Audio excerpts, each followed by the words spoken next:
Good morning, students. Today we are going to start with our poetry section, and the poem we are going to discuss is Go and Catch a Falling Star by John Donne. Before discussing the poem, the text, let us know something about the poet John Donne. John Donne was born in 1572. He was a great English poet, satirist, lawyer, and priest. Today he is seen as one of the greatest English poets of all times and is commemorated as a priest in the calendar of the Church of England and the calendar of the saints of the Evangelical Church in America on March 31st every year. Donne was raised by a royal Catholic family. He was a relative of two men who were punished for their belief in Catholicism. His brother died from fever inside a prison for harboring a priest, and his uncle, a Jesuit, was executed. Queen Elizabeth often punished and harassed Catholics for their beliefs. Since Donne was a Catholic, he was banned from graduating. Nonetheless, he was educated at Oxford and Cambridge. When he was still a young man, he traveled across Europe. Between 1596 and 1597, he was accompanied by the Earl of Essex while on an expedition to Cadiz and Azores. While traveling, he became secretary to Baron Ellesmere. While his reputation as a poet was still growing, his writings were seen as realistic and having caustic outlook. During this period, much of his writings were that of songs and sonnets. After being part of a military expedition, Donne became secretary to Sir Thomas Egerton, a prominent member of the royal court. He fell in love with Egerton's niece, Annie More, and married her in secret.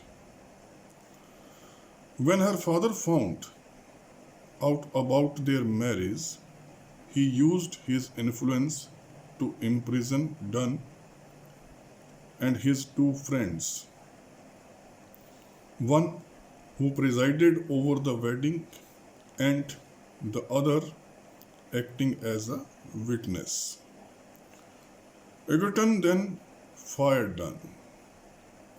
Around this time, Donne finished two anniversaries. Number one, An Anatomy of the World, that came in 1611, and The Progress of the Soul, that came in 1612, for his chief patron, Sir Robert Drury. The two poems show his faith over those of medieval order, which was polluted by politics, political, scientific, and philosophical doubts. Once Donne was released from prison, he reunited with his wife and settled in Surrey on land owned by Moore's cousin.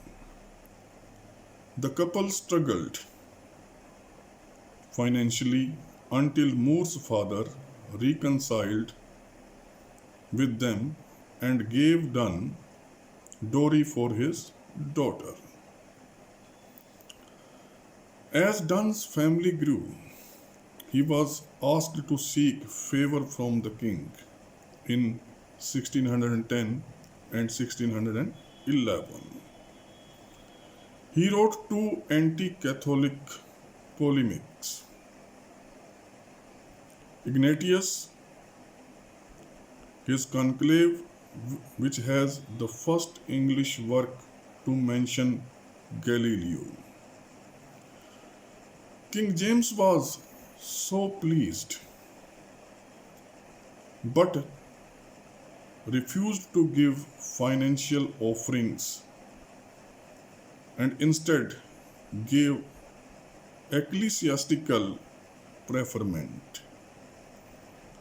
Donne resisted, but after more bouts with financial uncertainty, he gave in. He served twice as a member of parliament, first in 1601 and second time in 1614, and was ordained in 1615.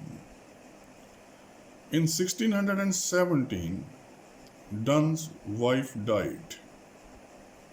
After her death, Donne's poetry became deepened in tone.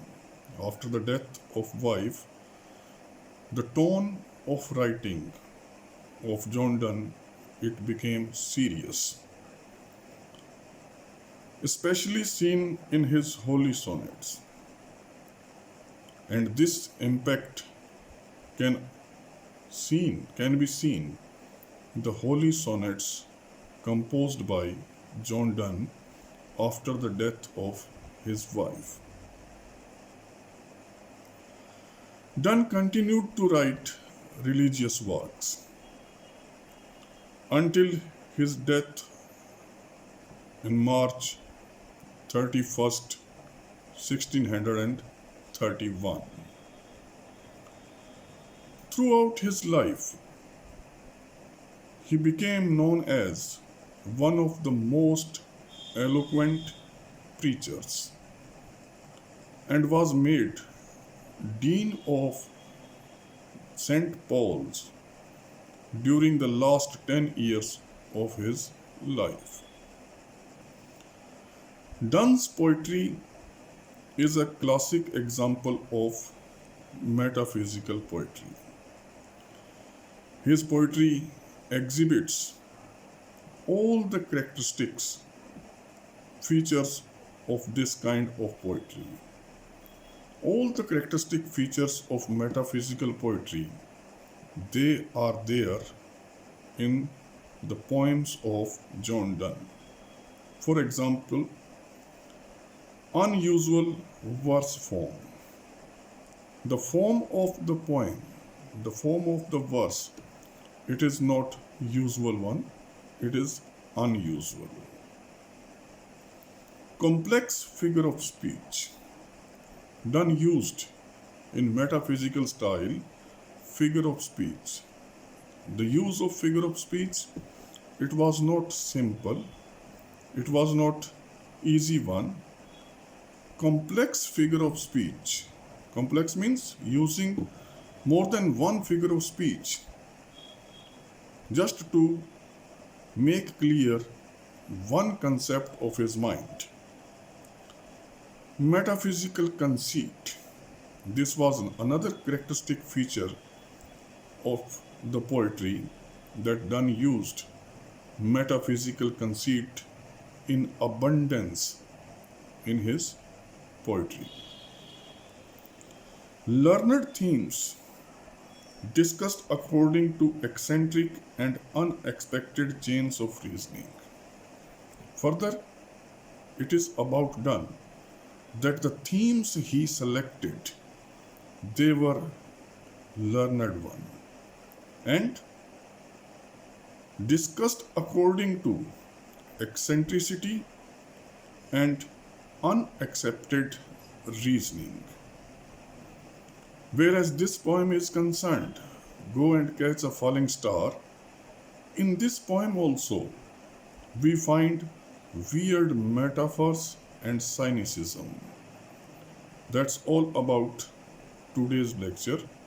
In the next lecture, we shall discuss about the poem and the text of the poem. Thank you very much.